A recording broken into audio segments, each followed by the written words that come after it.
الساجدون الآمرون بالمعروف والناهون عن المنکر والحافظون لحدود اللہ وبشر المؤمنین صدق اللہ العظیم۔ اللہم صلی علی محمد وعلی آل محمد وبارک وسلم۔ رب اشرح لی صدری ویسر لی امری واحلل عقدۃ من لسانی یفقہوا قولی واجعل لی وزیرا من اہلی آمین یا رب العالمین۔ سب سے پہلے تو اللہ تعالیٰ کا شکر ہم پر واجب ہے کہ حج کے جو لازمی ایام تھے وہ تو مکمل ہوئے، لیکن اللہ تعالیٰ نے ہم لوگوں کو توفیق دی ہے کہ ہم 13 ذی الحجہ کی رات اور دن بھی یہاں پر گزارے، اور اس پر اللہ تعالیٰ کا شکر ادا کرنا ہم پر واجب ہے۔ یہ بھی ذکر تھوڑی دیر پہلے ہوا تھا کہ یہ جو رمی ہم کرتے ہیں تو ہر کنکری پر گناہ معاف ہوتے ہیں، اور بعض اہل علم نے یہ بھی بیان فرمایا کہ کبیرہ گناہوں کی بھی معافی ہوتی ہے، اور یہ رمی کا عمل بہت قیمتی ہے۔ اللہ تعالیٰ کل کی رمی کی بھی ہمیں توفیق عطا فرمائے۔ تیسری بات یہ کہ اللہ تعالیٰ نے ایک رات اور دے دی ہے، اور دن کا کچھ حصہ ہمیں اور دے دیا۔ ایک بھائی کا پتہ چلا کہ ماشاءاللہ ابھی شام میں ان کے قرآن پاک کی تلاوت کی تکمیل ہوئی، تو یہ بونس ہمیں ملا ہے، اس کی بھی قدر کرنی ہے۔ اللہ تعالیٰ مجھے بھی توفیق دے، آپ کو بھی اس کی توفیق عطا فرمائے۔ 2 آیات کا اس وقت انتخاب کیا کہ ان کا باقاعدہ درس اس وقت دینا مقصود ہے۔ کوشش ہوگی 35-40 منٹ میں زیادہ سے زیادہ بات مکمل ہو جائے۔ یہ 2 آیات ہیں سورۃ التوبہ کی آیت نمبر 111 اور 112۔ ایک مرتبہ ترجمہ کر لیتے ہیں، پھر اس کا ایک پس منظر شان نزول ہے، اور پھر اس کی وضاحت ہم آپ کے سامنے رکھیں گے انشاءاللہ۔ ایک نقطہ یہ ہے کہ مفسرین نے لکھا ہے کہ یہ آیات اسی مینا کے علاقے میں نازل ہوئی تھی۔ یہ خاص ایک پس منظر ہے۔ میں نے ارادہ تو کیا تھا مغرب سے پہلے کہ ان 2 آیات کا درس دینا، لیکن یہ نقطہ ذہن میں اس وقت نہیں تھا، لیکن تھوڑی دیر پہلے اللہ تعالیٰ نے دل میں بات ڈالی، تو یہ بڑا قیمتی ایک موقع ہے کہ مینا میں بیٹھ کر ان 2 آیات کا مطالعہ کر رہے ہیں کہ جو مینا کے علاقے میں نازل ہوئی تھی۔ وہ پس منظر آ کے آپ کے سامنے رکھ دیں گے۔ ترجمہ پہلے سماعت فرما لیں۔ سورہ توبہ یہ 11واں پارہ ہے اور آیت نمبر 111 اور 112 ہے۔ فرمایا کہ ان اللہ اشتری من المؤمنین انفسهم واموالهم، بے شک اللہ تعالیٰ نے ایمان والوں سے ان کے مالوں اور جانوں کا سودا کر لیا۔ بِأَنَّ لَهُمُ الْجَنَّةَ، بے شک اس کے عوض ایمان والوں کے لیے جنت ہے۔ یقاتلون فی سبیل اللہ، وہ قتال یعنی جنگ کرتے ہیں اللہ تعالیٰ کی راہ میں۔ فیقتلون ویقتلون، پس قتل کرتے بھی ہیں اور قتل یعنی شہید ہوتے بھی ہیں۔ وعدن علیہ حقا فی التوراۃ والانجیل والقرآن، یہ وعدہ اللہ تعالیٰ کے ذمہ کرم پر ہے پکا، تورات میں اور انجیل میں اور قرآن حکیم میں بھی۔ ومن اوفی بعہدہ من اللہ، اور اللہ سے بڑھ کر کون ہوگا وعدے کو وفا کرنے والا، پورا کرنے والا۔ فاستبشروا ببیعکم الذی بایعتم بہ، پس اس سودے پر خوشیاں مناؤ جو تم نے اللہ تعالیٰ سے کر لیا۔ وذالک هو الفوز العظیم، اور یہی عظیم کامیابی ہے۔ اگلی آیت میں 9 صفات بیان ہو رہی ہیں جنت والوں کی۔ فرمایا کہ التائبون، توبہ کرنے والے، العابدون، عبادت کرنے والے، الحامدون، حمد ثنا شکر ادا کرنے والے، السائحون، ایک ترجمہ ہے روزہ رکھنے والے، الراکعون، رکوع کرنے والے، الساجدون، سجدہ کرنے والے، الآمرون بالمعروف، معروف کا بھری بات کا حکم دینے والے، والناہون عن المنکر، اور منکر یہ بدی کی بات سے روکنے والے، والحافظون لحدود اللہ، اور اللہ تعالیٰ کی حدود کی حفاظت کرنے والے۔ وبشر المؤمنین، اور اے نبی صلی اللہ علیہ وسلم ایمان والوں کو بشارت دے دیجیے۔ ایک ذرا دلچسپ نقطہ ہے، ماشاءاللہ ساتھی ایسے ہیں کہ جو میرے علم میں ہیں، قرآن پاک سے محبت بھی رکھتے ہیں، قرآن پاک کا ترجمہ تشریح سننے کا بھی اہتمام کرتے ہیں۔ سورہ توبہ مدنی سورت ہے، پہلے کبھی ہمارے ہاں میٹرک کے سلیبس میں بھی شامل تھی، اس کے بعد سلیبس سے وہ نکال دی گئی تھی، بہرحال اللہ رحم فرمائے۔ تو سورہ توبہ مدنی سورت ہے، لیکن تھوڑی دیر پہلے میں نے کہا تھا کہ یہ 2 آیات تو یہاں مینا میں نازل ہوئی۔ تو مینا کا موقع کب کا ہے؟ نبی مکرم صلی اللہ علیہ وسلم جب مکہ مکرمہ میں تھے، اور آپ کے علم میں ہوگا سیرت کی کتابوں میں ہم پڑھتے ہیں کہ یثرب سے لوگ یہاں آتے تھے، پورے عرب سے لوگ حج کرنے آتے تھے، لیکن یثرب کس کا نام ہے؟ مدینہ شریف کا پرانا نام۔ تو اللہ کے نبی صلی اللہ علیہ وسلم مکہ مکرمہ میں ابھی تھے، اور یثرب سے اور علاقوں سے بھی لوگ آتے تھے۔ تو یہ مینا کا جو علاقہ یا گھاٹیاں ہوتی تھیں، دائیں بائیں تو پہاڑ ہے نا، گھاٹیاں ہوتی تھیں، گھاٹیوں میں قیام کرتے تھے لوگ۔ تو اللہ کے نبی صلی اللہ علیہ وسلم ان کے پاس دین کی، توحید کی دعوت دینے کے لیے جایا کرتے تھے۔ تو ایک سال تھا تک یہ 6 افراد آئے ہیں، تقریباً 11 نبوی میں۔ 11 نبوی سے مراد آغاز وحی کا 11واں سال۔ اگلے سال 12 افراد آ گئے، اس سے اگلے سال 75 افراد آئے ہیں۔ یہ جو 12 افراد آئے ہیں، انہوں نے نبی صلی اللہ علیہ وسلم سے التجا کی تھی کہ آپ کسی کو ہمارے ہاں بھیجے قرآن پڑھانے کے لیے۔ یاد ہے کسی کو بھیجا گیا؟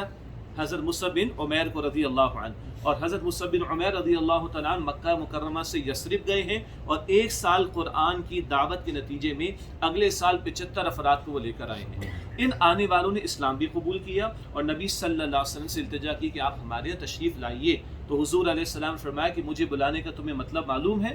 مجھے بلانے کا مطلب ہے کہ سارے عرب سے بھی تمہیں ٹکر لینا پڑے گی۔ ان سب نے کہا اللہ کے پیغمبر آپ تشریف لائیے، ہم اپنی جان سے بڑھ کر، مال سے بڑھ کر، اولاد سے بڑھ کر آپ کی حفاظت کریں گے۔ اللہ کے رسول علیہ السلام نے ان کی دعوت قبول کی۔ آخری بات جو ہوئی وہ یہ تھی، اے اللہ کے رسول اگر ہم نے آپ کا ساتھ دیا تو ہمیں کیا ملے گا؟ تو آپ صلی اللہ علیہ وسلم فرمائے تمہیں جنت عطا ہوگی۔ بعد کی احادیث میں ملتا ہے کہ کسرا کے کنگن بھی ملیں گے، ایران کا بادشاہ، اور روم کی فتوحات بھی ملیں گی، وہ بھی حضور نے بتایا صلی اللہ علیہ وسلم، مگر سب سے بالا تر شے کیا ہے؟ اللہ نے تمہارے لیے جنت کا وعدہ کیا۔ یہ عہد و پیمان ہوئے، تفصیل اور بھی اس میں ہے۔ اس کے دوران میں یہ آیات آئی ہے، اور یہ واحد مقام ہے کہ جہاں قتال کا لفظ مکی صورت میں آیا، ورنہ قتال کے معاملات کہاں پیش آئے؟ مدنی دور میں۔ یہ میں چاہ رہا تھا کہ وہ دلچسپ نقطہ ہمارے سامنے رہے کہ صورت مدنی ہے، مگر آیات کون سی اس میں ہیں؟ جو مکہ مکرمہ میں نازل ہوئی۔ جیسے البقرہ ہے، البقرہ کی ایک مثال سب کو یاد ہے، البقرہ مدنی صورت ہے، لیکن اس کی آخری 2 آیات تو معراج کی شب نبی علیہ السلام کو عطا ہوئی۔ اس کا بھی دلچسپ نقطہ یہ کہ سارا قرآن زمین پر نازل ہوا، لیکن 2 آیات اللہ نے 7 آسمانوں پر بلا کر تحفے کے طور پر حضور کو عطا فرمائی صلی اللہ علیہ وسلم، مگر وہ مکی دور ہے، تو مکی دور کی آیات مدنی صورت میں البقرہ میں بھی مثال ہے۔ اسی طرح یہ مثال ہے کہ مکی دور میں نازل ہونے والی آیات قرآن پاک میں مدنی صورت میں۔ یہ کس نے کیا؟ یہ حضور نے کیا صلی اللہ علیہ وسلم۔ حضور فرماتے تھے کہ بھئی اس آیت کو یہاں رکھنا ہے، اس آیت کو یہاں رکھنا ہے، فلاں صورت کو پہلے، فلاں صورت کو بعد میں۔ اس ترتیب کو خود حضور متعین فرما کر تشریف لے گئے صلی اللہ علیہ وسلم۔ تو آج بڑا پیارا موقع، مینا میں ہی بیٹھے، یہی وہ عہد و پیمان ہوئے، اور نبی علیہ السلام کو انہوں نے دعوت دی، اور پھر وہ انصار مدینہ بھی بنے، اور حضور کا وہاں استقبال ہوا۔ اور دلچسپ بات پھر آگے یہ بڑھتی ہے کہ انشاءاللہ ہم یہاں سے مدینہ شریف بھی جائیں گے۔ حضور نے ہجرت فرمائی تھی، اور وہ 500 کلومیٹر کم و بیش کا معاملہ کس طرح طے ہوا تھا وہ سیرت کی کتابوں میں پڑھیں۔ ہم تو ٹھنڈی ٹھنڈی بسوں کے اندر جائیں گے اور کھاتے پیتے آرام سے پہنچ جائیں گے انشاءاللہ تعالیٰ، لیکن وہ سفر ہجرت بھی ذہن میں رہے۔ تو یہ تو پس منظر ہے اس آیت کریمہ کا کہ مینا کے علاقے میں اس کا نزول ہوا، اور مکی دور میں نازل ہوئی، لیکن صورت مدنی ہے، اور واحد مقام ہے کہ جہاں مکی دور میں نازل ہونے والی آیات میں قتال کا لفظ اللہ تعالیٰ نے استعمال فرمایا۔ اگلا ان 2 آیات کا تعارف یہ ہے کہ یہاں اللہ تعالیٰ نے بڑے جامع انداز میں میری آپ کی زندگی کا مقصد، آپ کا میرا اصل ڈیسٹینیشن، آپ کی میری اصل منزل اور لائے عمل بیان فرما دیا۔ الف الحمد سے لے کے والناس تک پورا قرآن ہدایت کا باعث ہے، مگر اللہ تعالیٰ کا فضل یہ ہوا کہ وقفے سے بڑی جامع آیات، کبھی 1، کبھی 2، کبھی 7 آیات، 7، کبھی 7 آیات بھی اللہ تعالیٰ عطا فرماتا ہے، جس میں دین کا ایک جامع تصور اور ہماری دینی ذمہ داریاں واضح طور پر سامنے آ جاتی ہیں۔ گزشتہ کئی دنوں میں ساتھیوں نے دعاؤں میں اور گفتگو میں محسوس کیا ہوگا، میں بار بار عرض کرتا ہوں کہ اللہ اپنی بندگی کی توفیق دے، اللہ تعالیٰ بندگی کی دعوت کی توفیق دے، اللہ تعالیٰ بندگی والے نظام کو نافذ کرنے کی توفیق دے۔ اگر آپ کے ذہن میں یہ الفاظ ہوں تو وہ الفاظ کسی خاص وجہ سے ہیں۔ ہماری 3 اعتبارات سے ذمہ داریاں بنتی ہیں، 3 لیولز پر: اللہ کی بندگی کرنا، دوسروں کو اللہ کی بندگی کی دعوت دینے کی کوشش کرنا، اور بندگی والے نظام کو قائم کرنے کی جد و جہد کرنا، جیسے آج صبح فجر کے بعد کی نشست میں بھی مختصراً بات آ گئی تھی۔ آج ابھی ہم دیکھیں گے کہ خود قرآن پاک کے الفاظ کی ترتیب میں یہ تینوں باتیں ہمارے سامنے آ جائیں گی انشاءاللہ۔ تو بڑا جامع مقام ہے، اور ہماری زندگی کا مقصد کیا ہے، اور ہماری اصل منزل کیا ہے، ہمارا اصل ڈیسٹینیشن کیا ہے، اور ہمارے کرنے کے کام کیا ہیں، بڑے جامع انداز میں 2 آیات میں بات ہمارے سامنے آ رہی ہے۔ ایک اور پہلو اس مقام کا بڑا خوبصورت، جو اشارتاً کبھی گفتگو میں آتا رہا ہے ہمارے ہاں ان حج کے سفر کے دوران میں جو بیانات ہوئے ان میں، کہ اللہ تعالیٰ نے اپنی شان کریمی کا انتہائی اظہار فرمایا ہے، اور اللہ تعالیٰ نے کہا کہ میں نے تمہاری جان اور مالوں کو خرید لیا۔ حالانکہ اللہ تعالیٰ کو خرید و فروخت کی کوئی حاجت نہیں، ہم محتاج ہیں، ہمیں کھانا پینا پہننا اوڑھنا اور جو ضروریات زندگی اور اس سے آگے بڑھ کر تعیشات زندگی، ان کو خریدنا پڑتا ہے، ضرورت ہے ہماری۔ اللہ تعالیٰ کو کسی پرچیزنگ کی، کسی سیلنگ کی، کسی خرید و فروخت کی، کسی بزنس کی کوئی حاجت نہیں ہے، مگر اللہ تعالیٰ نے یہ لفظ استعمال فرمایا اپنی شان کریمی کے طور پر بندوں کو ترغیب و تشویق دلانے کے لیے، ان کی موٹیویشن کے لیے، ان کی انسپریشن کے لیے۔ ارشاد ہوتا ہے ان اللہ اشتری من المؤمنین انفسہم واموالہم، بے شک اللہ تعالیٰ نے خرید لیا ہے، سودا کر لیا ہے ایمان والوں سے ان کی جانوں اور ان کے مالوں کا، سودا کر لیا۔ دوبارہ عرض کرتا ہوں، یہ ہماری ترغیب کے لیے لفظ ہے، اللہ کو سودے کی حاجت نہیں۔ ایک جگہ قرآن پاک میں اللہ تعالیٰ نے فرمایا سورہ صف کی آخری آیت میں، آیت نمبر 14 میں، یا ایھا الذین آمنوا کونوا انصار اللہ، اے ایمان والو اللہ کے انصار، اللہ کے مددگار بن جاؤ۔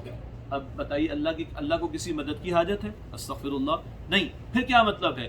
اللہ کے دین کے کام میں لگو تو اللہ کہتے تم میرے انصار ہو، دین تو اللہ کا ہے نا، اگر تم اس کام میں اپنا حصہ ڈال رہے ہو تو اللہ کی شان کریمی ہے، وہ فرما رہے تم میرے انصار ہو، میرے مددگار ہو، حالانکہ اللہ کو کسی نصرت کی مدد کی حاجت نہیں ہے۔ اسی طرح اللہ تعالیٰ یہاں جو فرما رہے کہ خرید لیا، تو اللہ کو کوئی سودے کی حاجت نہیں ہے، بندوں کی ترغیب اور تشویق اور موٹیویشن اور انسپریشن کے لیے اللہ تعالیٰ یہ انداز اختیار فرما رہے۔ ارشاد ہوا کہ ان اللہ اشتری من المؤمنین انفسہم واموالہم بان لہم الجنہ، بے شک اللہ تعالیٰ نے ایمان والوں سے ان کی جانوں اور مالوں کا سودا کر لیا، بے شک اس کے عوض ان کے لیے جنت ہے۔ اللہ کی شان کریمی دیکھیے، جان اسی کی دی ہوئی ہے، مال اسی کا دیا ہوا، اگر کچھ لگائے بھی تو ہمارا کمال کیا ہے؟ اور لگانے کی توفیق کون دے گا؟ اللہ تعالیٰ، ہمارا کیا کمال؟ اور وہ قبول فرما دے تو اس کی عطا ہے، ہمارا کیا کمال؟ اور اس پر وہ کچھ عطا فرمانے کا وعدہ دے دے تو اس کا فضل ہے نا، اس کی شان کریمی ہے، ہماری کیا اوقات ہے اس کے اندر، لیکن اس کی شان کریمی، اس کا فضل، اس کی عطا، اس کے انعام کا بیان، اس کے عوض تمہارے لیے جنت ہے۔ یہ عوض مجبوراً ترجمہ کرنا پڑ رہا ہے، مراد تمہارے لیے انعام کے طور پر ہم نے جنت کو تیار کیا۔ جنت کو بڑا لائٹ لیتے ہیں، ٹھیک ہے، دنیا کی تعیشات، دنیا کے بہترین سے بہترین معاملات اور بہترین سے بہترین چیزوں کو، کراچی میں ہمارے بڑے اچھے پیارے دوست ہیں، کبھی کبھی کچھ چیزیں شیئر کرواتے ہیں کہ بیان کرنے میں کام آئیں گی، کیا بیان کرنے میں کام آئیں گی۔ شہید ملت روڈ ہے، وہاں ایک ریسٹورینٹ کھلا ہے اور جناب وہ ڈیلی سے میکسیمم 22 لوگوں کو اکوموڈیٹ کرتے ہیں، شاید کچھ لوگوں کے چہرے بتاتے ہیں، ان کو بھی پتہ ہے اس بات کا، ٹھیک ہے، اور وہاں پر جو مینیو ہے وہ تو جو کچھ بھی ہوگا وہ ہوگا، پر پرسن 22,000 سے لے کے 33,000 روپے، پر پرسن 22,000 سے لے کے 33,000، اور صرف ایک دن میں وہ میکسیمم 22 لوگوں کو اکوموڈیٹ کرتے ہیں، دیٹس اٹ۔ اس سے آگے بھی کچھ ہوگا؟ 22,000 کیا بیچتا ہے؟ اگر اس کو آپ ڈالرز میں کہیں لے جائیں گے، وہ ایک صاحب نے کہا جی وہ خوبصورت پہاڑوں کے درمیان میں سے بہتی ہوئی نہروں کا پانی بھی جو ہے وہ فل کر کے باٹل میں پیش کیا جاتا ہے، اور آرام سے 50,000 روپے کی باٹل بکتی ہے۔ یہ سب امیجنیبل ہے نا جی، نیاگرا فال دیکھی نہیں لیکن امیجنیبل ہے، ریمبو کلرز والے پہاڑ چائنا میں نے جا کے نہیں دیکھے لیکن امیجنیبل ہے، میں فوٹو میں دیکھ لوں گا، ویڈیو میں دیکھ لوں گا میں، اینڈ سو آن۔ لیکن جنت کیا ہے؟ اللہ تعالیٰ ارشاد فرماتے ہیں حدیث قدسی میں، ما لا عین رأت ولا اذن سمعت ولا خطر علی قلب بشر، نہ کسی آنکھ نے کبھی دیکھا، نہ کسی کان نے کبھی سنا، نہ کسی کے دل میں اس کا کبھی خیال آیا۔ اب کیا امیجن کریں گے؟ تبھی تو جنت جنت ہے، ورنہ یہ دنیا کی عیاشیت جو بھی میکسیمم اس کی ہائٹ اور لمٹ ہو سکتی ہے، اگر یہی جنت میں میرے تو پھر جنت جنت کیا ہے؟ جنت وہ جنت ہے کہ اللہ تعالیٰ حدیث قدسی میں، بخاری شریف کی حدیث قدسی ہے کہ کسی آنکھ نے نہیں دیکھا، کسی کان نے نہیں سنا، اور کسی کے دل میں اس کا خیال تک کبھی نہیں آیا۔ تو سوچے بندہ مہمان، ویسے تو کسی کا نہیں، مہمان تو نہیں ہوں گے، پرماننٹ ریزیڈنٹ ہوں گے انشاءاللہ تعالیٰ، لیکن سمجھانے کے لیے جب اللہ میزبانی پر آئے گا تو اس کی شان کریمی کا عالم کیا ہوگا؟ ہاں، اللہ میزبانی پر آئے گا تو اس کی شان کریمی کا عالم کیا ہوگا؟ یہ بہت بڑا چیپٹر ہے، اور خدا کی قسم ہم بڑا مس کرتے ہیں۔ ایک عالم دین کو میں سن رہا تھا، امریکہ میں کئی لیکچر انگلش میں دے رہے تھے، جمعے کا خطاب تھا، بڑا خوبصورت انداز، وہ کہتے ہیں today will have a journey towards another world, آج ایک اور دنیا کی ہم لوگ سیر کریں گے، اور وہ دنیا کون سی دنیا ہے؟ وہ اللہ نے جو جنت بنائی اس جنت کی سیر کریں گے۔ اللہ کا کلام جنت کے بارے میں کیا بتاتا ہے، اللہ کے نبی علیہ السلام جنت کے بارے میں کیا بتاتے ہیں۔ اللہ ہمیں یقین عطا فرمائے، اللہ ہمیں یقین عطا فرمائے۔ جنت کی نہروں کا تذکرہ آتا ہے، جنت کے درختوں کا تذکرہ آتا ہے، جنت کے پرندوں کا تذکرہ آتا ہے، جنت کے پھلوں کا تذکرہ آتا ہے، جنت کے آرام گاہوں کا ذکر آتا ہے، جنت کے محلات کا ذکر آتا ہے۔ وہ جو سورہ رحمان میں پڑھتے ہیں نا، حور و مقصورات فی الخیام، خیمے ہوں گے، کیسے خیمے ہوں گے؟ یہ مینا والے خیمے ہوں گے، ایک خیمہ 60 میل کا ہوگا، ایک خیمہ، اور ایک جنتی کے بعد پتہ نہیں کتنے خیمے ہوں گے، ایک خیمہ بخاری شریف کی حدیث سے کہ 60 میل کا ہوگا، امیجن ہی نہیں کر سکتے۔ وہاں کی جو دیواریں ہوں گی تو ایک سونے کی، ایک چاندی کی، سونے کی، ایک چاندی کی، سونے کی، ایک چاندی کی۔ وہ جو عزیزے میں ہمارا قیام ہے مسجد میں عصر کے بعد بیان ہوتا ہے نا، تو ایک امام صاحب نے احادیث بیان کی تھی، سونے کی اینٹ ہوگی، چاندی کی اینٹ ہوگی، اور اس کے درمیان جو مسالہ لگتا ہے اس میں زعفران ملا ہوا ہوگا۔ اللہ اکبر۔ اللہ کے رسول علیہ السلام، اب یہ میں نے کہہ تو دیا کہ 40 منٹ، اب یہ جنت کا بیان شروع کرے تو رات اسی میں نکل جائے. اللہ ہمیں شوق عطا فرمائے. اللہ کے نبی علیہ السلام نے فرمایا آج بھی تمہارا رب جنت میں بیلوں کو چرا رہا ہے. ابراہیم خلیل اللہ بچڑا یاد آ رہے ہیں نا, اللہ کے خلیل ہے نا ابراہیم, تو انہوں نے تو بچڑا اپنے مہمانوں کو پیش کیا. آج تمہارا رب بھی جو ہے وہ بیلوں کو چرا رہا ہے, اور جب جنت والے پہنچیں گے تو اللہ ان کا گوشت ان کو پیش کرے. اللہ کے رسول فرماتے علیہ السلام سبحان اللہ, اے عمر میں تمہیں بتاؤں وہ جو اللہ نہر کوثر ہے اس کا پانی برف سے زیادہ ٹھنڈا ہے, اور اس کا پانی جو ہے وہ دودھ سے زیادہ سفید ہے, اور شہد سے زیادہ میٹھا ہے, اور اس پر بڑی بڑی گردن والے پرندے پی رہے ہوں گے. تو اللہ کے رسول سے پوچھتے ہیں سیدنا عمر رضی اللہ عنہ, اللہ کے رسول کیا مزے کر رہے ہوں گے, وہ کیا مزے کر رہے ہوں گے؟ تو حضور نے فرمایا عمر یہ سوچو جو جنتی ان پرندوں کا گوشت کھائیں گے وہ کتنے مزے کریں گے. وَلَحْمِ طَيْرٍ مِّمَّا يَشْتَهُونَ, یہ جو مکی صورت آخری ہے نا, بڑی پیاری صورت ہے. اللہ اکبر کبیرہ. میں حافظ نہیں ہوں لیکن جب سنتے تو لطف آتا ہے, جب پڑھتے تو لطف آ جاتا ہے. الحمدللہ جو پرندے چاہیں گے ان کا گوشت ان کو عطا ہوگا. ایک درخت حضور فرماتے صلی اللہ علیہ وسلم, ایک پتہ نہیں ہزاروں لاکھوں کروڑوں ہوں گے, ایک درخت اتنا بڑا کہ اس کے سائے میں ایک سوار 100 برس بھی چلے تو سایہ ختم نہیں ہوگا. 100 برس کسے کہتے ہیں بھائی, اور ایک درخت کا عالم ہے, تو سارے درختوں کا ملا کر عالم جنت کا عالم کیا ہوگا. اور کتنی بڑی ہے, آخری بندہ جو جہنم سے نکال کر جنت میں ڈالا جائے گا, آخری والا. اب یہ سزائے بھگت کی اللہ ہمیں پہلے مرحلے میں معاف فرما دے. اس حدیث میں بھی تفصیل ہے.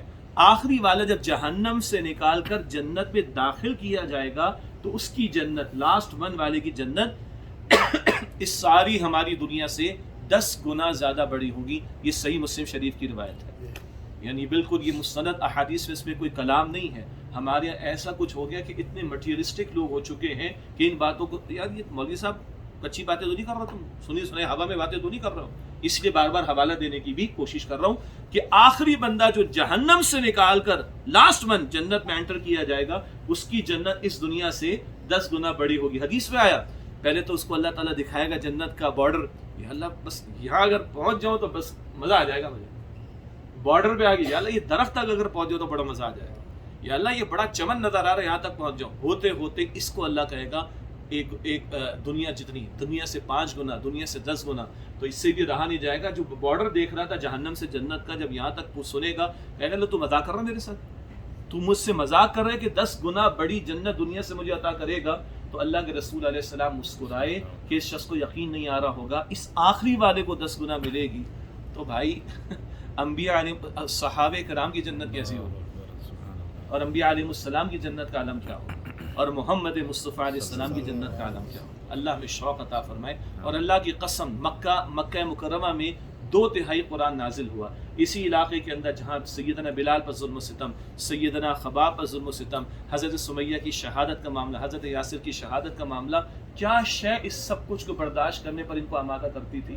ہمیں جنت چاہیے. حضور گزرے حضرت یاسر کے پاس سے, حضرت سمیہ کے پاس سے, جن پر ظلم و ستم کے پہاڑ توڑے ابو جہل مردود نے, اور بے دردی سے شہید کیا بی بی سمیہ کو ابو جہل نے. اور حضور فرماتے اصبروا یا آل یاسر فإن موعدکم الجنہ, اے یاسر کے گھر والوں تم صبر کرنا, تمہارے لیے جنت کا وعدہ ہے. اس جنت کے ذوق و شوق نے بی بی سمیہ کو شہید ہونے پر آمادہ کیا ہے. اس جنت کے ذوق اور شوق نے حضرت یاسر کو شہید ہونے پر آمادہ کیا ہے. اس جنت کے نظارے قرآن نے سنائے اور دکھائے ہیں تو سیدنا بلال نے بھاری پتھر کو پیٹ پر برداشت کیا. اس جنت کے نظارے خباب بن ارت نے کیے ہیں تو خباب بن ارت نے دہکتے انگاروں پر لیٹنا گوارا کیا ہے. یہ ہے وہ جنت جو اللہ نے تیار کی ہے. ہم اس کو لائٹ لیتے ہیں بہت زیادہ, ہم اس کو بہت لائٹ لیتے ہیں. اور اللہ کی قسم, اللہ کی قسم, اللہ کی قسم, جس کو یہ جنت کا یقین آ جائے نا تو دنیا پر حدیث شریف کے مطابق مچھر کے پر کے برابر ہے, مچھر کے پر کے برابر, مچھر کے پر کے برابر. اللہ ہمیں اس کا طلبگار بنائے, آخرت کا طلبگار بنائے. اللہ نے بتایا بعض بڑے زاہد خوش قسم کے لوگ ہوتے ہیں جو کہ اچھے الفاظ نہیں ہیں میرے نزدیک, کہ جو بالکل بس جی ٹھیک ہے جی چلتا ہے. نہ, اللہ نے جنت کا تذکرہ کیا ہے, پیغمبروں نے جنت کا سوال کیا ہے, نبی صلی اللہ علیہ وسلم نے جنت مانگنا سکھایا ہے. اور یہاں کوئی اپنے آپ کو بڑا عبادت گزار سمجھ ٹھیک ہے چلتا ہے, اللہ جہاں رکھے. استغفر اللہ, جاہل قسم کے بعض لوگوں کے تصور اللہ جہنم میں ڈال کر راضی ہے تو ٹھیک ہے, استغفر اللہ ربی من. یہ جہالت, جب دین سے دوری ہو نا, علم نہ ہو, اپنی من مانی کی جائے اور اپنی نفس کی پرستش کے معاملے کے اندر آ جائے تو یہ جملے بھی لوگوں کی زبان پر آ جاتے. اللہ معاف رکھے, اللہ میں جنت کا شوق عطا فرمائے. فرمایا ہاں فری میں تو بھائی ایک مرنڈا بھی نہیں ملتی, فری میں تو ایک کیا ہے البیک؟ ہاں کوئی ضیافت کر دے تو بات الگ ہے. آج ہمیں بونس ملا ہے شام میں یہاں پر ماشاءاللہ ہمارے 2 بھائی بیٹھے ماشاءاللہ مشقت کر کے البیک لے کر آئے. اللہ ان کو جزائے خیر عطا فرمائے. ایک فوری بونس اللہ تعالیٰ نے ہمیں یہ بھی شام میں دیا. لیکن کہنے کا مطلب ہے فری میں تو کچھ نہیں ملتا نا. تو آگے اللہ ذکر فرماتا ہے جنت چاہیے نا, شوق تو پیدا کرو لیکن اپنے آپ کو اس کا مستحق بنانے کی کوشش کرو. ملے گی اللہ کے فضل سے لیکن کوشش کرنا تمہاری ذمہ داری. کوشش کی انتہا بیان کر دیا. بالکل دو چار نہیں, اینڈ بالکل بتا دی کہاں تک معاملہ جا سکتا ہے. فرمایا یقاتلون فی سبیل اللہ فیقتلون ویقتلون, وہ اللہ کی راہ میں قتال کرتے, قتل کرتے بھی ہیں اور شہید ہوتے بھی ہیں. یہ انتہا ہے کہ کبھی اللہ کے دین کے تقاضے کی خاطر جان تک کا نذرانہ پیش کرنے کے لیے میدان میں آنا پڑ جائے تو بندہ مومن اس کے لیے تیار رہے. اللہم ارزقنا شہادتا فی سبیلک, یہ دعائیں ہیں, مسنون دعائیں ہیں. اے اللہ ہمیں صحابہ کرام نے کی رضی اللہ تعالیٰ عنہ اجمعین, اے اللہ اپنی راہ میں شہادت کا رتبہ عطا فرما.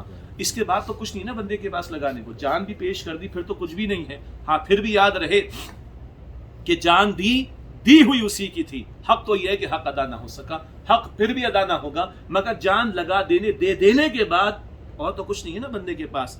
یہ انتہائی شکل بیان کر دی. جان دیکھو ہماری امانت ہے تمہارے پاس, اللہ فرماتا ہے مال ہماری امانت ہے تمہارے پاس, ہمارے حکم کے مطابق استعمال کرو. تو زندگی گزارو ہمارے حکم کے تابع رہ کر, ہمارے پیغمبر کے حکم کے تابع رہ کر. جو ہم نے لمٹ سیٹ کر دی اس کے اندر رہو, جس سے منع کر دی اس سے رک جاؤ, جو کرنے کا حکم دیا وہ کرتے چلے جاؤ. اب یہ ساری زندگی کے تقاضے جب میکسیمم بتا دیا جان تک پیش کرنے کا, تو اس سے لیس دین, اس سے نیچے جتنے تقاضے وہ سارے کے سارے اس میں کور ہو گئے ہیں. ایک جملہ میں نے آپ کو سنایا تو اسی آیت کی تشریح میں تھا. امام زین العابدین رحمۃ اللہ علیہ کا جملہ سنایا تھا پہلے بھی. فرماتے ہیں کہ میری جان کوئی گھٹیا شے نہیں ہے بھائی کہ اس کو گھٹیا, حقیر, کمتر, فضول کاموں میں لگا دیا جائے. اللہ اکبر, یہ جان گھٹیا شے نہیں ہے, حقیر شے نہیں ہے, کمتر شے نہیں ہے کہ اسے گھٹیا, کمتر, حقیر کاموں میں لگا دیا جائے. یہ جان تو وہ جان ہے کہ جس کو لگا کر اللہ کی جنت حاصل کی جا سکتی ہے. اس کو اعلیٰ کاموں میں لگنا ہے, اس کو گھٹیا کمتر کاموں میں نہیں لگنا. اللہ ہمیں بڑا سوچنے کی توفیق عطا فرمائے. آگے فرمایا وعدن علی حقا فی التوراۃ والانجیل والقرآن, یہ وعدہ اللہ تعالیٰ کے ذمہ کرم پر ہے پکا اور سچا, تورات میں بھی اور انجیل میں بھی اور قرآن حکیم میں بھی. اب کیا ہو رہا ہے, وہ 9 نقد اور 13 ادھار. ٹھیک ہے جی, وہ پرانا جملہ ہے, دکانوں پہ لکھا ہوتا نقد بڑے شوق سے, ادھار اگلے چوک سے. یاد آ رہا ہے آپ کو؟ ادھار کس نے دیکھا ہے؟ تو جنت تو ادھار کا معاملہ ہے بھائی. اور یہی تو ٹیسٹ ہے میرا اور آپ کا. الذین یؤمنون بالغیب, جو غیب پر ایمان رکھتے ہیں. اب بشارت بھی سنیں, مسلم شریف کی روایت ہے. اللہ تعالیٰ فرشتوں کو بھیجتا ہے اور فرشتے جا کر لوگوں کے اعمال کا مشاہدہ کرتے ہیں اور اللہ کے سامنے پریزنٹ کرتے ہیں, پیش کرتے ہیں. اب یہ سارا جو بیان ہے نا ہم لوگوں کے لیے, ورنہ اللہ تعالیٰ کو پریزنٹ کرنے کی ضرورت نہیں. اللہ تو میرے اور آپ کے دل کے حال سے واقف ہے. یہ ساری کارگزاری بندوں کے حوالے سے آتی ہے. ان کو ترغیب و تشویق دلائی جائے یا خوف بھی دلایا جائے. فرشتے اللہ کے سامنے آتے ہیں, اللہ تعالیٰ پوچھتے کہاں سے؟ اللہ تیرے فلاں بندوں کی مجلس سے. وہ کیا کر رہے تھے؟ اللہ تیرا ذکر کر رہے تھے, تجھے یاد کر رہے تھے. اچھا کیا کر رہے تھے, کیا مانگ رہے تھے؟ اللہ تجھ سے تیری جنت کا سوال کر رہے تھے. کیا انہوں نے جنت دیکھی ہے؟ اللہ جنت تو نہیں دیکھی. اچھا دیکھ لیتے تو کیا ہوتا؟ اللہ اور زیادہ مانگتے, اور زیادہ مانگتے, اور زیادہ مانگتے. اچھا اللہ فرماتا جاؤ میں نے ان کے لیے جنت کا اعلان کر. کس بات سے خوف رکھ رہے تھے, کس بات سے پناہ؟ اللہ تیری جہنم کی آگ سے, تیری جہنم کے عذاب سے ڈر رہے تھے, پناہ مانگ رہے تھے. اچھا جہنم دیکھی انہوں نے؟ اللہ نہیں دیکھی. اگر دیکھ لیتے تو کیا ہوتا؟ اللہ اور زیادہ ڈرتے, اور زیادہ خوف رکھتے, اور زیادہ جہنم سے بچنے کی دعا کرتے. اچھا اللہ فرماتے جاؤ میں نے ان کو جہنم سے آزاد کر دیا. یہ غیب میں رہ کر ماننے کا اللہ کے ہاں اس کی قدر ہے. ورنہ ڈوبتا فرعون بھی ایمان لا رہا تھا نا, غرق ہوتا فرعون جیسا ایمان لے آئے گا جب اس عالم سے اس عالم میں ٹرانسفر ہو رہا ہے, جب اس عالم سے اس عالم میں جا رہا ہے, تو فرعون جیسا خدائی کا دعویٰ کرنے والا ایمان لے آتا ہے تو باقی کون نہیں لائے گا. لیکن نہیں, آج غیب میں رہتے ہوئے اللہ کو ماننا, اللہ کے ان وعدوں کا یقین رکھنا. لیکن ہاں انسان ہے, بشر ہے, کمزور ہے, تو اللہ تاکید در تاکید کا اسلوب یہاں پر اختیار فرماتے ہوئے ارشاد فرما رہے وعدن علی حقا فی التوراۃ والانجیل والقرآن. یہ وعدہ اللہ تعالیٰ کے ذمہ کرم پر پکا سچا ہے, تورات میں بھی اور انجیل میں بھی اور قرآن حکیم میں بھی. انجیل کی روایات بھی ہمارے مفسرین نے نقل کی ہیں, تورات کی بھی روایات ہمارے مفسرین نے نقل کی ہیں. بک آف ایکسوڈس سے کتاب خروج ہے, وہاں ذکر آتا ہے اپنی جان سے بڑھ کر اپنے رب سے محبت کرو اور اپنی جان کو اپنے رب کے حوالے کرنے کے لیے تیار رہو. انجیل کے اندر جو بک آف میتھیو متی کی انجیل ہے، میں یہ میرا میدان نہیں ہے، 2-4 جو حوالے یاد ہے اس کا ذکر کر رہا ہوں جو ہمارے مفسرین نے نقل کی ہے. تو بک آف میتھیو کے اندر ذکر ہے کہ جو اللہ کی خاطر گھر بار کو چھوڑ کر نکلے اور اس کی راہ میں قربان ہو جائے تو اللہ 100 گنا بڑھا کر اس کو عطا فرمائے گا. یہ تو ہے تورات اور انجیل کی وہ روایات جو آج بھی موجود ہے اور ہمارے مفسرین نے نقل کی. قرآن حکیم کی آیات تو ہمیں یاد ہیں، بلکہ ابھی ہم نے مغرب میں وہی تلاوت کی. ولا تقولوا لمن يقتل في سبيل الله اموات، جو لوگ اللہ کی راہ میں قتل یعنی شہید کر دیے جائیں انہیں مردہ مت سمجھو، بل احیاء، بلکہ وہ زندہ ہے، ولکن لا تشعرون، مگر تمہیں ان کا شعور نہیں. تو یہ وعدے اللہ کے پکے. اور آگے اللہ نے فرمایا ومن اوفى بعهده من اللہ، اور اللہ سے بڑھ کر کون ہوگا وعدے کو پورا کرنے والا. اچھا بھائی ذرا ایک اور انداز سے سنیے. مجھ سمیت کچھ لوگ تو وہ ہیں کہ جو جاب کرتے ہیں اور کافی لوگ ہیں جو اپنا بزنس کرتے ہیں الحمدللہ، لیکن جاب کرنے والا ہو یا بزنس کرنے والا ہو رسک تو لیتا ہے نا، اور کچھ کھپاتا اس کے بعد کچھ ملتا ہے نا. مثلا ایک جاب پر ایک آدمی ہے کہ بھائی وہ اکنامکس میں کہتے ہیں other things remaining the same, سب کچھ ٹھیک رہے گا، حکومت بھی ٹھیک رہے گی، میری کمپنی بھی ٹھیک رہے گی، میرا باس بھی ٹھیک رہے گا، کمپنی بینکرپٹ نہیں ہوگی، کمپنی دیوالیہ نہیں ہوگی، حالات بالکل ٹھیک رہیں گے، میرا باس بھی زندہ رہے گا، میں بھی زندہ رہوں گا، مہینہ بھی پورا ہو جائے گا اور مجھے تنخواہ فرسٹ کو مل جائے گی. ایسے ہی ہے نا. مگر اس کے ساتھ بہت سارے معاملات ہیں جس کو میں نے اکنامکس کی ٹرمنالوجی میں کہا کہ other things remaining the same. حالانکہ یہ بھی پاسبلٹی ہے کہ 27 کو میرا انتقال ہو جائے، 28 کو باس کا انتقال ہو جائے، 29 کو کمپنی بینکرپٹ ڈکلیئر ہو جائے، اس کے ایسٹس جو ہیں وہ منجمد کر دیے جائیں، فریز کر دیے جائیں. امکانات ہیں نا. ان سارے امکانات کے ساتھ نہیں سب کچھ ٹھیک رہے گا، میں بھی زندہ، باس بھی زندہ، کمپنی بھی کھڑی رہے گی اور مہینے کے بعد مجھے تنخواہ مل جائے گی. ورنہ آپ کو پتہ ہے کہ ملٹی نیشنل کے بھی حالات خراب ہوتے رہتے ہیں اور بزنس کمیونٹی کے بھی حالات خراب ہوتے رہتے ہیں. میڈیا والوں سے تعلقات ہیں، پتہ چلتا ہے 3 مہینے کی تنخواہ نہیں دے رکھی انہوں نے، وغیرہ وغیرہ. نہیں سب ٹھیک رہے گا، مجھے تنخواہ فرسٹ کو مل جائے گی. یہ سارے امکانات ہیں. اس امکان پر ہم پورا مہینہ لگاتے ہیں، میں بھی لگاتا ہوں جان، آپ بھی جان لگاتے ہیں.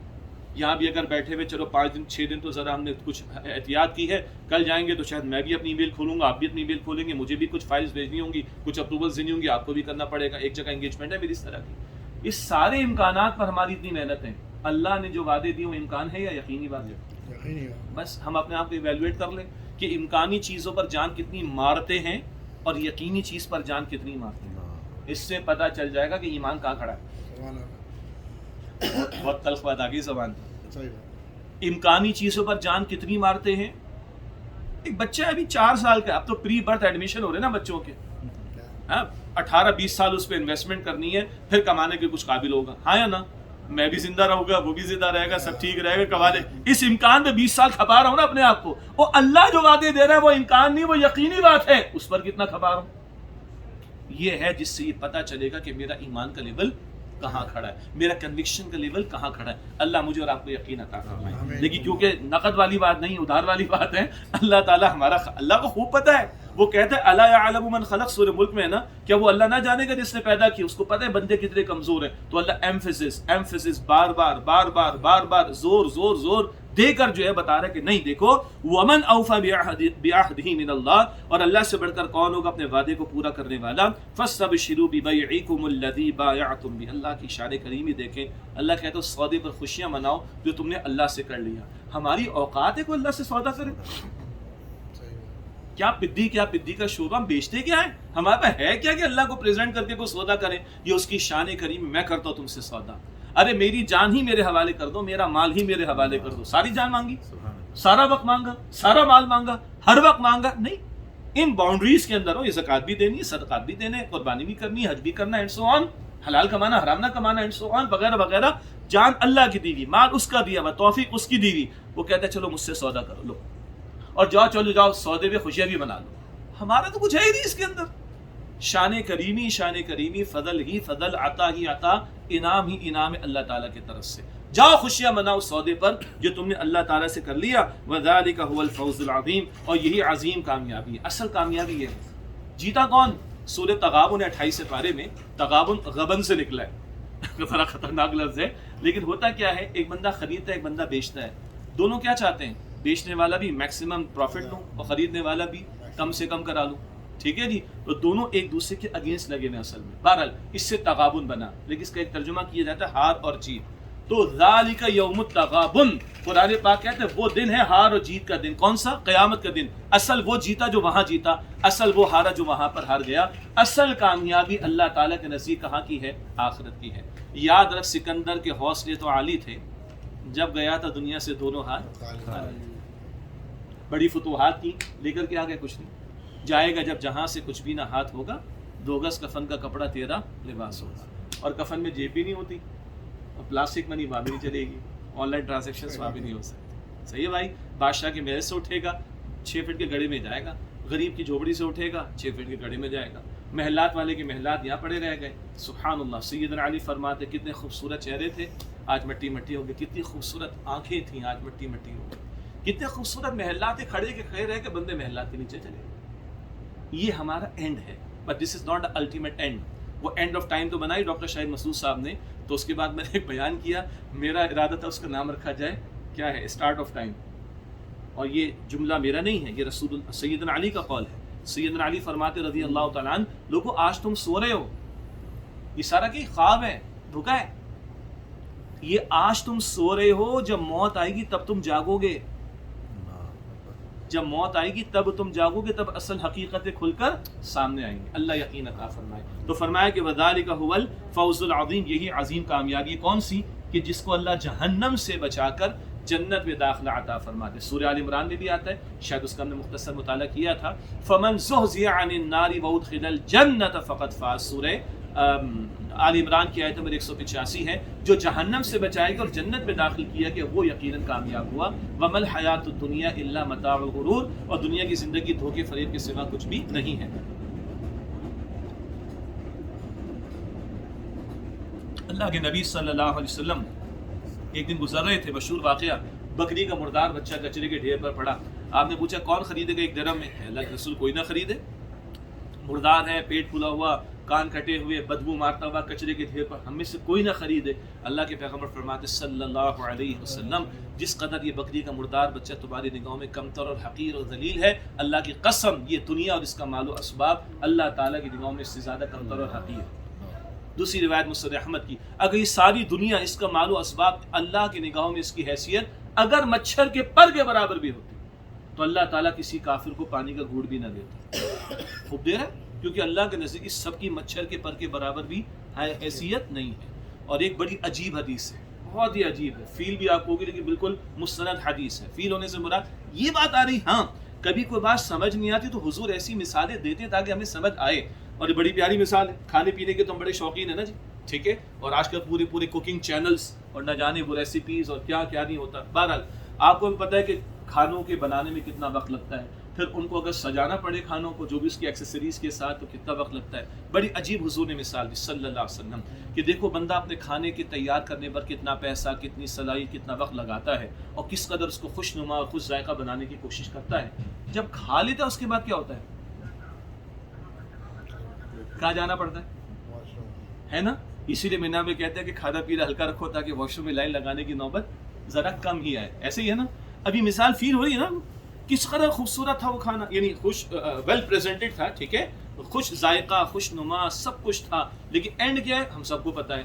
یہی دنیا کا حال ہے. کتنی خوبصورت لگتی ہے، کتنی اٹریکٹیو لگتی ہے، کتنی بنا لو، کتنی جمع کر لو، کتنی بڑھا لو، سب کچھ کر لو، اینڈ آف دا ڈے کیا ہے؟ تم مٹی مٹی ہو جاؤ گے، سارا بھی مٹی مٹی ہو جائے گا. اللہ ہمیں اس میں یقین عطا فرمائے. اچھا، اگلی آیت میں اللہ تعالیٰ نے 9 صفات بیان فرمائی. کتنی؟ 9. اور یہ جنت والوں کی صفات ہے. جب یہ اگلی آیت مکمل ہوگی تب ذکر آئے گا وبشر المؤمنین. اے نبی علیہ السلام جنت، ایمان والوں کو بشارت دے دیجئے. جنت چاہیے تو مفت میں نہیں ہے بھائی، مفت میں نہیں ہے، لگانا پڑے گا اپنے آپ کو. اس لگانے کے لیے جا بجا قرآن پاک میں صفات و تقاضے آتے ہیں. یہاں 9 باتیں آئی. 6 باتیں ہر بندے مومن سے ذاتی سطح پر مطلوب ہیں. اجتماعی بھی اس کا ایک حصہ آ جائے گا، لیکن ہر فرد یہ کام کرے اس کی انفرادی ذمہ داریوں میں شامل. نمبر 1 فرمایا کہ التائبون، توبہ کرنے والے. پہلی کیا بات آ رہی؟ جنت والے اور توبہ کرنے والے. ایک ہمارا خیال ہے گناہ ہو جائے تو توبہ کر لو، آدھی بات ٹھیک ہے آدھی بات ٹھیک نہیں. یہ ہمارا خیال ہے کہ گناہ ہو جائے تو توبہ کر لو، نہ، توبہ تو نیکیوں پر بھی کرنی چاہیے. کیا مطلب؟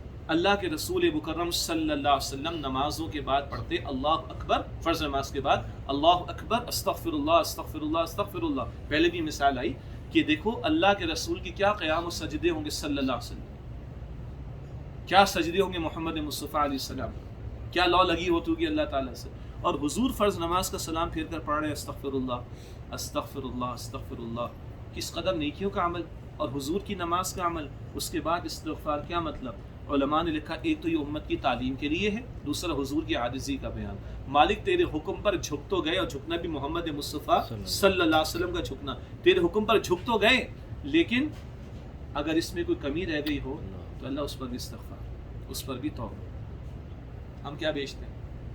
تو یہ مستقل کرنے والا کام ہے. یہ نہیں کہ 27 شب میں روئے دھوئے اس کے بعد فارغ، یہ نہیں کہ جناب تکمیل قرآن کے موقع پر روئے دھوئے اس کے بعد فارغ، یہ نہیں کہ جمعے کی نماز میں رو لی اس کے بعد فارغ، یہ نہیں کہ حج کے موقع پر رو لی اس. نہیں، مستقل کرنے والا. سبحان اللہ. جنت والوں کی شان کیا آتی ہے؟ وَبِالْأَسْحَارِ هُمْ يَسْتَغْفِرُونَ. سحری کے اوقات میں وہ استغفار کرتے ہیں. جنت والے کون ہیں؟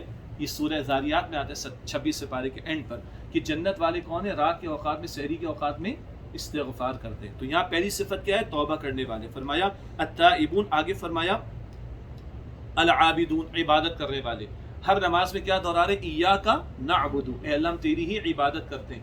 عبد عربی میں غلام کو کہتے ہیں، ملازم کو نہیں. سلیو انگلش والا. غلام کتنے گھنٹے کا غلام ہوتا ہے؟ 24 گھنٹے کا. کبھی ہو سکتا ہے کہ 2 گھنٹے کا ہو، 4 گھنٹے کا ہو. تو اللہ کا بندہ کتنے گھنٹے بننا؟ ہاں سمپل سی بات.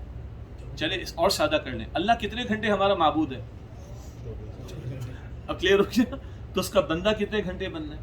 اسی لیے میں نے بار بار کہا، ایک نماز مصلی پر ختم، دوسری نماز مصلی کے بعد شروع. ایک حج ختم ہو رہا ہے، دوسرا شروع. ابھی پوری زندگی کا حج ہے، پوری زندگی کی نماز، پوری زندگی کی بندگی، پوری زندگی کی عبادت. ہر معاملے میں اللہ کا حکم، اس کے نبی کی تعلیم صلی اللہ علیہ وسلم. یہ عبادت ہر چند گھنٹے بعد نماز میں سورہ فاتحہ یاد دہانی کر. نماز عبادات موڈز اور ورشپ میں سے ایک عبادت ہے، ایک موڈ ہے عبادت کا، ورشپ کا. روزہ ایک ہے موڈز اور ورشپ میں سے موڈ، ذریعہ عبادت کا. زکوٰۃ ایک پلر ہے، ایک موڈ ہے، موڈ آف ورشپ. حج ایک پلر ہے، موڈ آف ورشپ ہے. یہ ٹوٹل ورشپ نہیں ہے. حج زندگی میں ایک مرتبہ فرض کیا تک، زکوٰۃ سال میں ایک مرتبہ، روزہ سال میں ایک مرتبہ، زکوٰۃ بھی صاحب نصاب پر، اور نماز دن میں 5 مرتبہ، 1-1.5 گھنٹہ لگے گا اس کے اندر. لیکن یہ موڈز آف ورشپ ہے، ٹوٹل ورشپ نہیں ہے. یہ پلرز آف اسلام ہے، ٹوٹل اسلام نہیں ہے. ان عبادات کے اوپر پوری عبادت آئے گی. ان موڈز، ان پلرز آف اسلام کے اوپر پورا اسلام آئے گا، اور وہ 24 گھنٹے کا اسلام ہے جس پر کل ہم نے بات کی تھی. انفرادی زندگی بھی آئے گی، اجتماعی زندگی بھی آئے گی، زندگی کا ہر مرحلہ آئے گا. یہ تو کہنا دین کی بھی کرو دنیا کی بھی کرو، یہ جملہ ٹھیک نہیں ہے. مسلمان کے لیے دنیا نام کی کوئی شے ہے ہی نہیں. جب وہ سارے معاملات زندگی میں دین کے تابع ہو جائے تو اس کا سونا بھی عبادت ہے، اس کا کمانا بھی عبادت ہے، اس کا نکاح کرنا بھی عبادت ہے. سبحان اللہ. اللہ کے گھر کو دیکھتے ہیں اجر ملتا ہے، اور کس کو دیکھیں گے اجر ملے گا؟ ماں باپ کو. ہمارے استاد ڈاکٹر اسرار صاحب کہتے ہیں 2 ہی باتیں، یا تو اللہ کا گھر دیکھو تو اجر ہے، یا ماں باپ کو دیکھو تو اجر ہے. لوگ پیر تلاش کرتے ہوتے ہیں، سب کے پیر اچھی بات ہے، بزرگ تلاش کرتے. میں سمجھتا ہوں ہمارے سب سے بڑے پیر کون ہیں؟ ہمارے ماں باپ ہیں بھائی. ان ماں کے پیروں کے پاس جنت ہے میری. میرے رب کی رضا، رسول اللہ علیہ السلام فرماتے ہیں میرے والد کی رضا میں. بہرحال حدیث میں ہے تمہارے ماں باپ تمہاری جنت بھی، تمہاری جہنم بھی. اب ماں باپ کو دیکھو تو یہ بھی ثواب، یہ بھی اجر کا کام. تو یہ دوسری بات، عبادت کرنے والا. اور عبادت 24 گھنٹے کی عبادت کا تقاضا ہے. نمبر 3 فرمایا کہ الحامدون، حمد کرنے والے. الحمدللہ رب العالمین. اس میں تعریف کا پہلو بھی آتا ہے، شکر کا پہلو بھی آتا ہے. اور فبأي آلاء ربكما تكذبان. مجھے بتائیے جس جگہ آپ کو مجھے پیاس لگی پانی دستیاب تھا، جس جگہ ذرا اور لگی تو ٹھنڈا پانی دستیاب تھا. کہیں کنکریاں مار کر آ رہے ہیں تو کوئی آگے سے پانی تھما رہا ہے ہاتھ کے اندر. اللہ اکبر کبیرہ. اور آپ 30-40 سال پہلے چلے جائیں جب ہمارے بڑے بزرگ یہاں پر آیا کرتے تھے، پیر تپتے. کچھ کے والدین حیات وہ بتاتے ہیں، یہاں ساتھی موجود ہیں، پیر تپتے تھے، پانی ملتا نہیں تھا. اس مشقتوں کے ساتھ وہ بھی گزرے. آج تو اللہ تعالیٰ نے کتنی آسانیاں کر دی، مگر ڈر لگتا ہے خدا کی قسم. پیٹ بھرے ہوتے مسیاں سوچتی ہیں. آسانیاں بڑھ گئی ہیں تو نخرے بھی بڑھ گئے، سہل پسندی، تن آسانیاں بھی بڑھ گئیں. اللہ معاف رکھے، ہمیں معاف رکھے. لیکن حمد کا پہلو، شکر کا پہلو. اور اس کا بہترین طریقہ کیا ہے؟ نبی اکرم صلی اللہ علیہ وسلم کی بتائی ہوئی دعائیں. ہر موقع کی دعائیں حضور نے سکھائی نا. کھانا کھا لیا تو دعا، پانی پی لیا تو دعا، بیت الخلاء سے باہر آ گئے تو دعا. یہ بڑی قیمتی دعائیں. اچھا آج تصور کیا ہے؟ ہمارے بچے نے 40 دعائیں یاد کر لی ماشاء اللہ. بس مٹھائی بانٹ دیں گے کیا اس کے بعد؟ اور بھائی اللہ کے نبی علیہ السلام نے سکھائی ہیں صحابہ کرام کو، تو یہ دعائیں صرف بچوں کے لیے نہیں ہے، پہلے ہمارے لیے پھر ہمارے بچوں کے لیے بھی۔ اللہ تعالیٰ ہمیں معمولات میں شامل رکھنے کی توفیق عطا فرمائے۔ فَبِأَيِّ آلَاءِ رَبِّكُمَا تُكَذِّبَانِ، تم اپنے رب کے کن کی نعمتوں کو جھٹلاؤ گے۔ چلے جنات سے شرم کریں، جنات سے جب یہ آیت سورہ رحمان کا نزول ہوا، آپ کو پتہ ہے نا دونوں مخلوقات سے خطاب ہے، جنات اور انسان سے، تو جب یہ آیت 31 مرتبہ آئی ہے سورہ رحمان میں، کتنی مرتبہ؟ 78 آیات میں سے 31 مرتبہ سورہ رحمان میں فَبِأَيِّ آلَاءِ رَبِّكُمَا تُكَذِّبَانِ۔ جب جنات نے سنا انہوں نے ایک جواب دیا بڑا پیارا، لا بشیء من نعمک ربنا نکذب فلک الحمد۔ میں اس کا ترجمہ کرتا ہوں، یہ ترمذی شریف کی روایت ہے۔ تو اللہ کے نبی علیہ السلام فرمایا کہ دیکھو تمہارے بھائی جنات نے، مسلمان تھے نا وہ بھی، تمہارے بھائی جنات نے اس کا بڑا پیارا جواب دیا ہے، تم بھی یہ جواب دیا کرو، لا بشیء من نعمک، نعمت کی جمع نعم، نون کے نیچے زیر، عین کے اوپر زبر، نعم، لا بشیء من نعمک، اے ہمارے رب، لا بشیء من نعمک ربنا نکذب فلک الحمد، اے ہمارے رب تیری نعمتوں میں سے کوئی شے نہیں جس کی ہم تکذیب کرتے ہوں، بس تیرے لیے تمام تعریف ہے اور بس تیرے لیے تمام شکر ہے۔ اللہ اپنے شکر گزار بندوں میں ہمیں شامل فرمائے۔ آگے فرمائے السائحون، ایک ترجمہ کیا گیا روزہ رکھنے والے، اور ایک ترجمہ کیا گیا ہے دنیا سے کنارہ کشی اختیار کرنے والے۔ روزے میں بھی کیا ہوتا ہے، کھانا پینا آدمی چھوڑ دیتے نا، اتنی کنارہ کشی، لیکن رہبانیت نہیں جو مسیحیت کے ماننے والوں میں آ گئی کہ نکاح نہیں کرنا، جنگل بیابانوں میں نکل جاؤ، گندے رہو، استغفر اللہ، نہ وہ نہیں۔ دنیا سے کنارہ کشی کس معنی میں؟ دنیا میں رہنا ہے ٹھیک ہے، دنیا ہم میں نہ رہے، کیا دنیا میں رہنا، دنیا ہم میں نہ رہے، کشتی پانی میں چلے ٹھیک ہے، لیکن زیادہ اندر جائے گی تو ڈوب جائے گی۔ تو دنیا میں اتنا رہیں جتنی ضرورت ہے، زیادہ اندر جائیں گے تو بھائی ڈوب جائیں گے۔ اور ایک کنارہ کشی وہ روزے کے اندر ہے، تو اکثر مفسرین نے اس کو ترجمہ جو کیا وہ روزے کے اعتبار سے، ایک روزے فرض روزے ماہ رمضان کے، ایک اس کے علاوہ نفل روزے بھی ہیں نا، ذی الحجہ کی، خیر وہ تو حاجی اپنی اور مصروفیات کے اندر ہوتے ہیں۔ اسی طرح ہر مہینے کے 13، 14، 15 تاریخ ایام بیت کے روزے، پیر جمعرات کے روزے حضور رکھا کرتے تھے صلی اللہ علیہ وسلم، شوال کے 6 روزوں کا معاملہ ہے، ان کی بھی کوشش کرنی چاہیے۔ بھائی گن کے فرض نمازوں کے ساتھ سنتیں ادا کرتے ہیں نا، تو فرض روزوں کے ساتھ بھی تو سنت روزے ہیں، ان کا بھی اہتمام کرنے کی کوشش کرنی چاہیے۔ اور اس تعلق سے سردی کا موسم بڑا پیارا ہے، کہتے ہیں سردی کا موسم مومن کے لیے موسم بہار ہوتا ہے، دن چھوٹے روزے رکھنا آسان اور راتیں طویل قیام کرنا آسان، تو آدمی کوشش کرے کہ اس کو بھی پلان کریں، اور بہرحال خزاں ہو کہ بہار لا الہ الا اللہ رکھنے والے ہم نے دیکھا ذی الحجہ میں بھی بعض آدمی نے روزے رکھے ماشاءاللہ، 9 سے پہلے کی بات کر رہا ہوں، الحمدللہ قیام تو اکثر لوگ کر رہے ہیں ماشاءاللہ، لیکن سردی کا پلان کرتے ہیں آدمی کہ وہ موسم بہار ہے کہ دن چھوٹا تو روزے آسان اور رات طویل تو رات کا قیام بھی آسان ہوتا ہے۔ تو ایک ترجمہ کیا گیا السائحون۔ اگلی بات 5ویں اور 6ٹھی صفت الراکعون الساجدون، رکوع کرنے والے اور سجدہ کرنے والے۔ یہ کن کی صفات آ رہی؟ جنت والوں کی، اور جنت والے ساری نمازیں ادا کرتے ہیں، ٹھیک ہے، اور حج کے بعد بھی ادا کریں گے انشاءاللہ تعالی۔ اللہ مجھے بھی توفیق دے، آپ کو بھی توفیق دے۔ مشکل کون سی لگتی ہے؟ ہاں فجر کی نا، اور صبح کا 6 بجے کی فلائٹ ہو تو کب آنکھ کھلتی ہے ہماری؟ نا نیند ہی نہیں آتی بھائی۔ ہماری بھی پہلی فلائٹ جب آڈٹ میں ہم تھے، سکھر کی فلائٹ تھی، صبح 6 بجے کے آس پاس، 3:15 کا الارم رکھا، ابا کو اماں کو کہہ کے سوئے، اور 3:14:50 پر آنکھ کھل گئی۔ کتنے؟ 3:14:10 پہلے۔ کیوں؟ کمپنی کا آڈٹ فرم کا ٹکٹ لگا ہوا تھا، کلاس ہو جاتی۔ بس جتنی مجھے ایک فلائٹ کی فکر ہے، ہاں اتنا الصلاۃ خیر من النوم کی فکر۔ اور جو آج اندھیریوں میں نمازوں کی طرف جا رہا ہے، کل اللہ تعالیٰ اس کو الصراط کے اوپر اندھیریوں میں روشنی عطا فرمائے۔ اللہ ہمیں ساری زندگی تمام نمازوں کی حفاظت کی توفیق عطا فرمائے۔ یہ 6 باتیں آئیں، توبہ کرنا، عبادت کرنا، حمد ثنا کرنا، تعریف کرنا، روزے رکھنا، رکوع کرنا، سجدہ کرنا، یہ تو ہر شخص نے کرنا ہی کرنا ہے۔ یہ 6 صفات ہو گئیں، 3 اور ہیں۔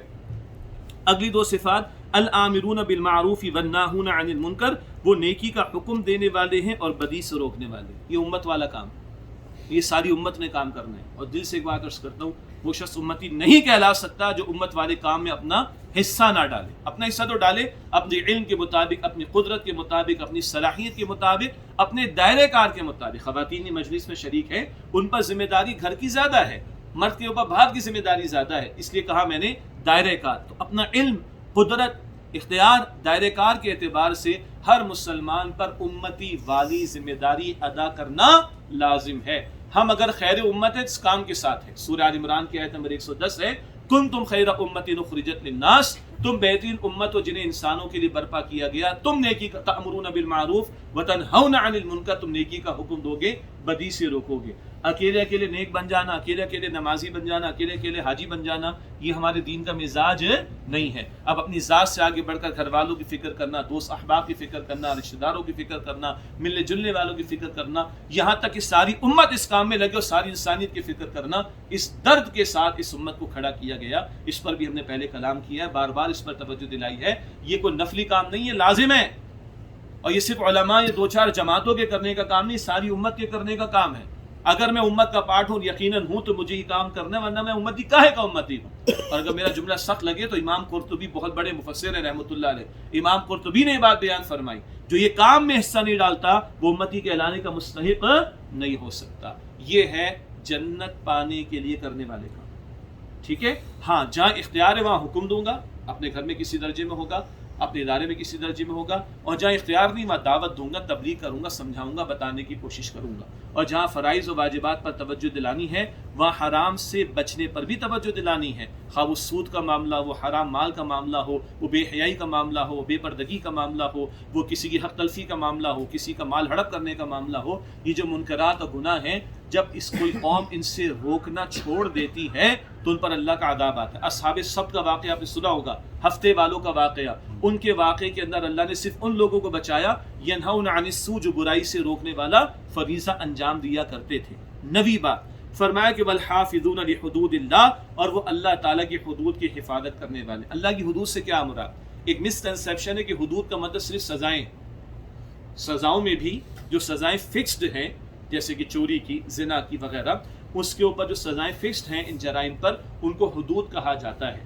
اور جو نان فکسڈ ہیں ان کو تعزیرات کہا جاتا ہے. یہ بات تو ٹھیک ہے، لیکن قرآن حکیم میں حدود کا لفظ صرف پنشمنٹ یا سزاؤں کے لیے نہیں آتا. ماہ رمضان کے روزوں کا ذکر آتا ہے، سورۃ البقرہ کے 23ویں رکوع میں آتا ہے، اور اس میں اللہ تعالیٰ نے حدود کا ذکر کیا کہ اللہ کی حدود کی پاسداری کرنا.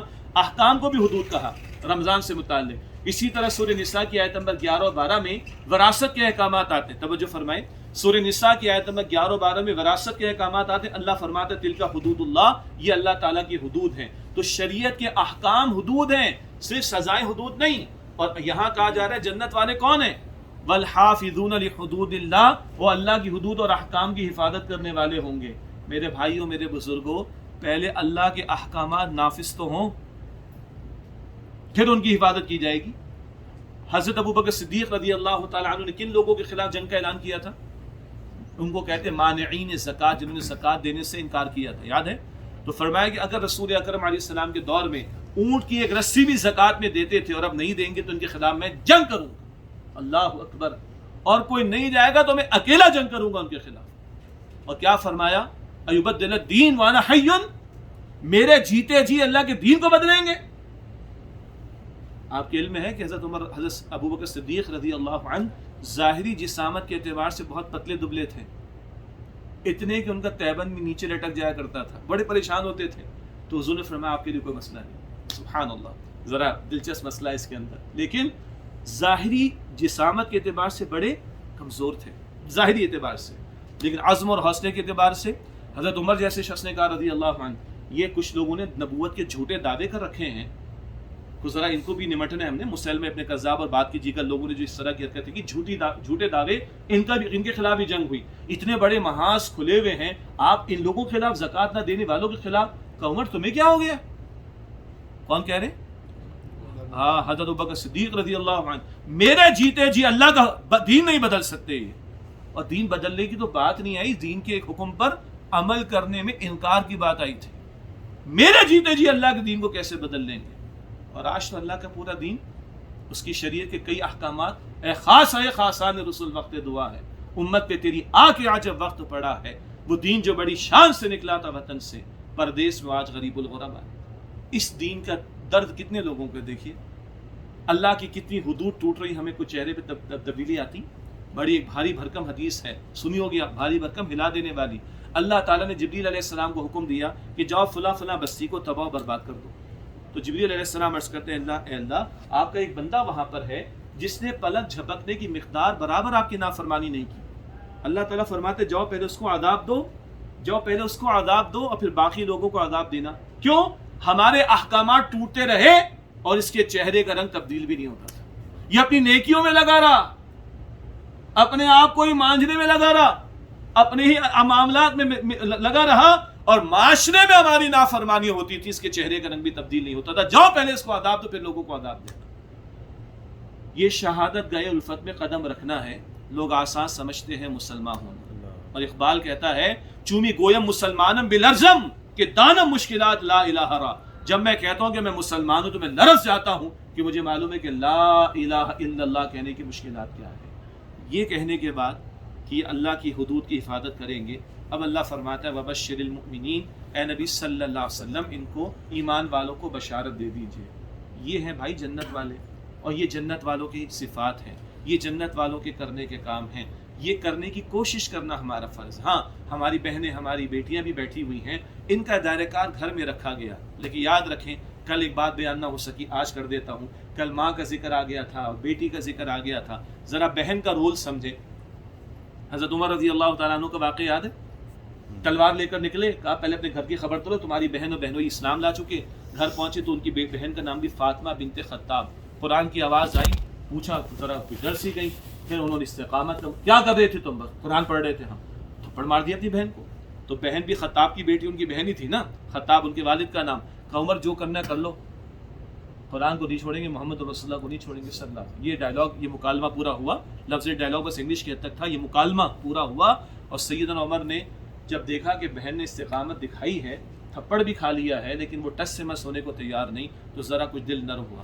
اچھا تو بتاؤ کیا پڑھ رہے تھے؟ نہیں تم ناپاک کو غسل کر کے آؤ پہلے. جب غسل کر کے آئے تو سورہ طٰہٰ سنائی ہے، وہ بھی عجیب مقام میں تفصیل میں نہیں جا رہا. اس کے بعد سیدنا عمر ایمان لاتے ہیں. ٹھیک ہو گیا؟ بڑا پیارا تبصرہ ہے. کبھی بہنیں قرآن پڑھتی تھیں، کبھی بہنیں قرآن پڑھتی تھیں تو عمر ایمان لاتے تھے. پھر وہ عمر فاروق بنتے تھے اور اللہ اسلام کو عمر کے ذریعے عزت عطا فرماتا تھا، کیونکہ حضور نے دعا کی تھی اللہ ابو جہل یا عمر بن خطاب ایک تو مجھے دے دے اور اسلام کو عزت عطا فرما دے. تو بہرحال ماؤں کا کردار بڑا اہم، بہنوں کا کردار بڑا اہم، بیٹیوں کا کردار بڑا اہم. اپنے دائرے کے اعتبار سے مردوں پر ذمہ داری نسبتاً زیادہ ہے. اس اعتبار سے یہ ہے سورہ توبہ آیت نمبر 111 112. معاف کیجیے گا وقت زیادہ میں نے لے لیا آپ کا، لیکن وہ دل سے بات نکلی تو میں نے چاہا کہ بات مکمل ہو جائے. اللہ تعالیٰ سے دعا ہے کہ اللہ ہمیں جنت کا یقین عطا کرے، اللہ اپنے وعدوں کا یقین عطا فرمائے. اللہ یہ ذوق جنت ہمیں شوق جنت بھی عطا فرمائے، اور اس کی راہ میں جو محنت ہے وہ بھی، اور یہ جان اس کے حوالے ہو جائے، اس کی راہ میں کام آ جائے. اس سے بڑھ کر کیا سعادت کی بات ہو سکتی ہے؟ اس کی بھی کوشش ہو اور اللہ کے وعدوں پر یقین ہو. پھر جو انفرادی سطح پر بات آئی، توبہ کی، عبادت کی، حمد و ثنا کی، روزوں کی، نمازوں کی حفاظت کی، انفرادی ذمہ داریاں بھی، اور امر بالمعروف نہی عن المنکر والا فریضہ بھی. اور اس سے اوپر بڑھ کر اللہ کا دین جو آج مغلوبیت کا شکار ہے، آج جو شریعت پامال ہے، اس کی نفاذ نہیں ہو رہا، اس پر قڑن تو ہو، اور اس کے لیے جو محنت ہو سکتی ہے، صبح بھی کچھ ہم نے بات کی تھی، اس محنت میں اپنا حصہ ڈالنے کا ارادہ لے کر ہم نے یہاں سے چلنا ہے. تب قرآن پاک کہتا ہے وبشر المؤمنین، اے نبی صلی اللہ علیہ وسلم ایمان والوں کو بشارت دے دیجیے. اللہ تعالیٰ مجھے آپ کو ہم سب کو عمل کرنے کی توفیق عطا فرمائے. جزاکم اللہ خیر. دعا کر لیتے ہیں. بسم اللہ الرحمن الرحیم. یا ذا الجلال والاکرام، یا ارحم الراحمین، یا رب السماوات والارض، یا مالک الملوک. اللهم صل على محمد وعلى آل محمد وبارك وسلم. ربنا تقبل منا انك انت السميع العليم وتب علينا انك انت التواب الرحيم. یا اللہ ہم سب کے آج کے قیام کو بھی قبول فرما، اور اپنے پیارے حبیب علیہ السلام کی سنت پر مکمل طور پر عمل کی توفیق عطا فرما. اے اللہ آئندہ کے ایام کو بھی قیمتی بنانے کی توفیق عطا فرما. یا اللہ ہم سب کی، ہمارے ماں باپ کی، ہمارے گھر والوں کی، ہماری بیوی اور ہماری اولاد کے تمام مسلمانوں کی مغفرت فرما. یا اللہ اپنے فضل سے ہمارے صغیر کبیرہ تمام گناہوں کو بخش دے. اے اللہ آئندہ پوری زندگی اپنی بندگی والی زندگی بنا دے. اے اللہ ہمیں ویسا بنا دے جیسا تو ہمیں دیکھنا چاہتا ہے. اے اللہ ویسا بنا دے جیسے تیرے پیارے حبیب صلی اللہ علیہ وآلہ وسلم ہمیں دیکھنا چاہتے ہیں. اے اللہ دین سے محبت عطا فرما. اے اللہ دین کا درد نصیب فرما، امت کا درد نصیب فرما. اے اللہ نبی مکرم علیہ السلام کے پیارے کام والی محنت کے لیے ہم سب کو قبول فرما دے. ہمارے گھرانوں کو، ہماری نسلوں کو، ہماری اولاد کو، ہمارے اموال کو، ہماری صلاحیتوں کو اپنے دین کی خدمت کے لیے قبول فرما دے. اللہ اسلام و مسلمانوں کو عزت اور نصرت و غلبہ عطا فرما دے. اللہ ہمارے مرحومین کی مغفرت فرما. اللہ بیماروں کو شفائے کلی عطا فرما. اے اللہ عافیت کا معاملہ فرما دے. اللہ ہمارے شہر کراچی میں جو اس وقت مشکلات ہیں اللہ اپنے فضل سے آسانی کا معاملہ فرما. اللہ تیرے نبی علیہ السلام نے دعائیں سکھائی ہیں، اللہم صیبا نافعا، اے اللہ وہ بارش عطا فرما جو نفع دینے والی ہو. اے اللہ جو ظاہری مشکلات ہیں اپنے فضل سے دور فرما دے. اے اللہ بتایا گیا ہے کہ قربانی کے عمل میں کچھ مشکلات پیش آ رہی ہیں. اے اللہ تیرے پیارے حبیب علیہ السلام نے فرمایا ہے قربانیوں کے دنوں میں کوئی عمل اس سے زیادہ تجھے محبوب نہیں کہ تیری راہ میں جانوروں کو ذبح کیا جائے. اے اللہ تیرے بندے کچھ مشکلات میں ہیں، اے اللہ آسانی کا معاملہ فرما دے. اے اللہ جہاں جہاں مسلمان پریشان ہیں اے اللہ اپنے فضل سے عافیت اور آسانی کا معاملہ فرما دے. اے اللہ ہم سب کو جہنم سے آزاد فرما دے. اے اللہ جہنم کی آگ سے بچا دے. اے اللہ جہنم کی آگ سے بچا دے. اے اللہ ہمیں جنت الفردوس عطا فرما. اے اللہ ہم سب کو جنت الفردوس عطا فرما. اے اللہ ہم سب کو جنت الفردوس عطا فرما. اللہ ہم سب سے راضی ہو جا. اے اللہ ہم سب سے راضی ہو جا. اے اللہ ہم سب سے راضی ہو جا. ربنا آتنا فی الدنیا حسنہ وفی الآخرۃ حسنہ وقنا عذاب النار. وصلی اللہ علی النبی الکریم وعلی آلہ واصحابہ اجمعین برحمتک یا ارحم الراحمین.